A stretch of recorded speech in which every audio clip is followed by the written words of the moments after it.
Виж какво ми направи този на бюрото. Кой е? Ето този. Виж какво ми направи на бюрото. Аз нищо не виждам, бе. Виж тук, където ми удри през цялото време дърва. Тук погледни. Как така си е било? Виж какво направи. Това от мишката. От коя мишка? Там. От компютърната мишка. Това са от най-новите.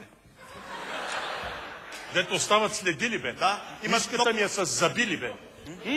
Мишката ми за компютъра са забили, дето удреше тук през цялото Като бюро. натиснеш и то с забенцата. Това ми е бюро, когато хода на гости на хората. Да, верно, това здравояд, бе. Утре да го оправиш. Ще го лъсна. Ще го лъскам цял ден. Покажи как. Не! Така. Това е всичко от мен за днес. Нашата прекрасна седмица от 9 ще продължи още 4 дена. Ще издавя една тайна. Ако искате утре вечер да е една от най-значимите в живота ви, гледайте две неща. От 20 часа красавицата отличника, а от 22:30 Слави Трифонов, който не е нито красавица, нито отличник, но е голям пич. Лично го познавам, гаранция. Благодаря и довиждане!